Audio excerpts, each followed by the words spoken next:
Just when we thought the chaos surrounding Disney's Star Wars was finally settling down, another massive bombshell has dropped. If you're new here, make sure to subscribe to the channel and hit that bell icon so you never miss an update. Reports are now suggesting that the controversial Rey Star Wars movie might be on the chopping block, potentially canceled or severely delayed due to internal production chaos. However, that's not the only news shaking up Lucasfilm. Rumors are swirling that Kathleen Kennedy, the head of Lucasfilm, might be on her way out. Could this be the end of her reign after a string of box office failures? Why is Disney taking such drastic steps now? And what does this mean for the future of Star Wars as we know it? Just when it seemed like the storm of negative headlines surrounding Disney's Star Wars franchise was dying down, another huge revelation has hit the scene. Once again, Disney, Lucasfilm, and the Star Wars brand find themselves in a tough spot. The latest buzz revolves around reports suggesting that the highly controversial Rey Star Wars movie is either on the verge of cancellation or facing significant delays due to internal production issues. According to multiple sources, this delay appears to be more than just a typical production hiccup. It looks more like the first step toward a full cancellation. This situation mirrors the problems we've seen before with other productions like Marvel's Blade reboot, where delays and internal challenges ultimately spelled doom for the project. For many fans, this potential cancellation comes as no surprise. From the start, there was little excitement surrounding Rey's return, especially considering that her last outing was a major disappointment on all fronts. The film was panned by critics, flopped at the box office, and alienated much of the fanbase. It's hard to find even the most dedicated Star Wars fans showing any real enthusiasm for the Rey-centric film. But the turmoil doesn't end there. Alongside the bad news about the Rey movie, rumors are swirling that Kathleen Kennedy might be preparing to leave the company. A few weeks ago, Kennedy herself hinted that she would only exit on a high note, but with the lackluster performance of projects like the Acolyte and the complete lack of buzz around Skeleton Crew, people are starting to wonder where exactly this win she's aiming for will come from. From a logical perspective, it makes sense for Lucasfilm to start considering a future without Kennedy at the helm. The string of recent failures at the box office and in streaming metrics leaves the company in a precarious position. With no clear successes on the horizon, it's becoming more likely that Disney may soon decide to make a significant leadership change to steer the ship in a different direction. Whenever the name Kathleen Kennedy comes up these days, it tends to spark a divided reaction. On one side, there are those who strongly criticize her leadership, while on the other, there are some who still defend her.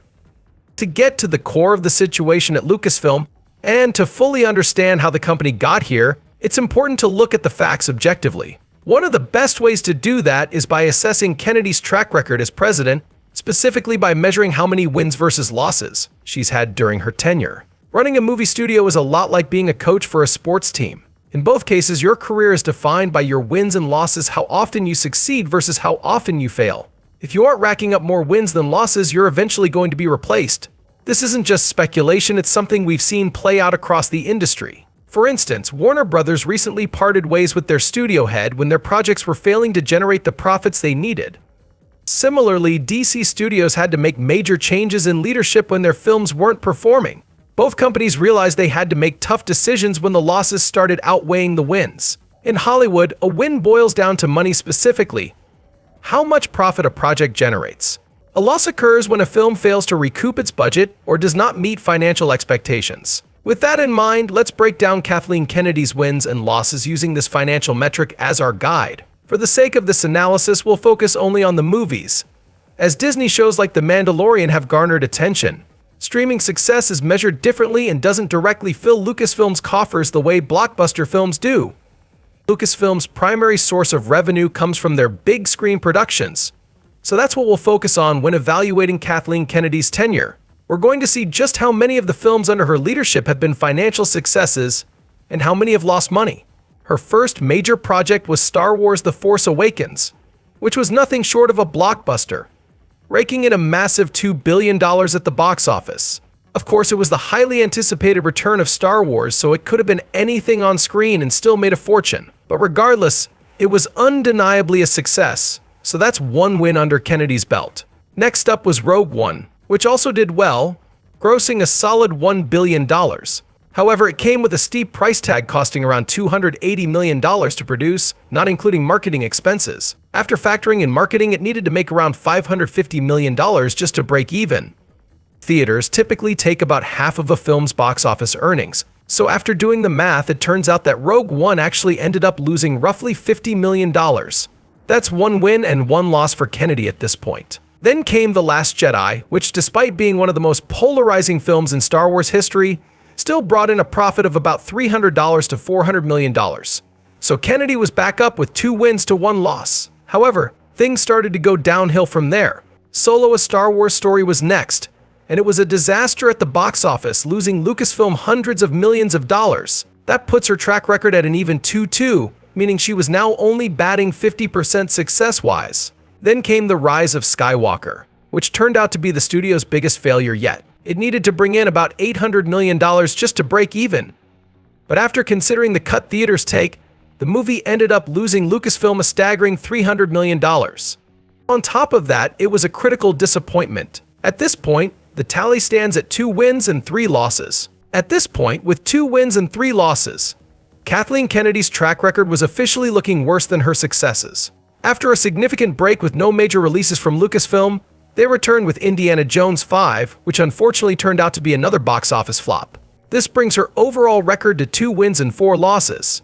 With a success rate now hovering around 30%, it's clear that the few wins under her leadership pale in comparison to the massive financial losses incurred by several high-profile flops. Even though the focus here is on the movies, it's worth mentioning the Acolyte, a TV show that has sparked a lot of division within the fanbase, potentially harming Lucasfilm's future movie prospects. Given all of this, it's evident that Kathleen Kennedy, as president of Lucasfilm, has been falling short more often than not. If we objectively look at the numbers, removing any emotional bias or personal opinion, it becomes glaringly obvious that her tenure has seen more failures than successes. With the mounting issues surrounding the Rey Star Wars movie, many are speculating that Disney may finally step in and make major changes at Lucasfilm. It's hard to imagine those changes happening without Kathleen Kennedy being part of the shakeup. But if the Rey movie does get canceled and Kennedy steps down, the real question becomes what's next for Disney and Lucasfilm. How do they course correct after these significant setbacks?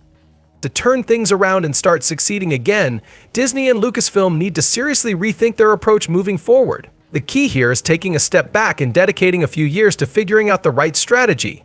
Much like how Marvel Studios built a successful, interconnected universe that spanned nearly a decade from 2010 to 2019. That era of the Marvel Cinematic Universe MCU was defined by consistency, exciting characters, and strong, relatable storytelling, which resonated with fans globally. For Star Wars to achieve a similar level of success, they need a fresh take on storytelling, with characters that fans can truly connect with, heroes and villains that evoke emotion and inspire fans. This involves telling grounded stories that touch people on a deeper level. It's not enough to rely on nostalgia or legacy characters like Rey if there's no meaningful reason for them to return, especially when the fan base doesn't seem excited about it. The franchise needs to redefine its tone and direction to find its true voice once again. Right now, Star Wars feels scattered, as demonstrated by the stark differences between shows like The Acolyte, Ahsoka, and Skeleton Crew. These disjointed projects make it difficult for fans to follow along, creating confusion rather than building anticipation. The random decision to bring back Rey, for instance, only emphasizes how inconsistent the overall direction has become. For Star Wars to regain its footing, it needs to develop a long-term vision, something that can span 8 to 12 years. The foundation of this strategy should focus on characters and stories that fans can rally behind, which will gradually build excitement and renew faith in the franchise.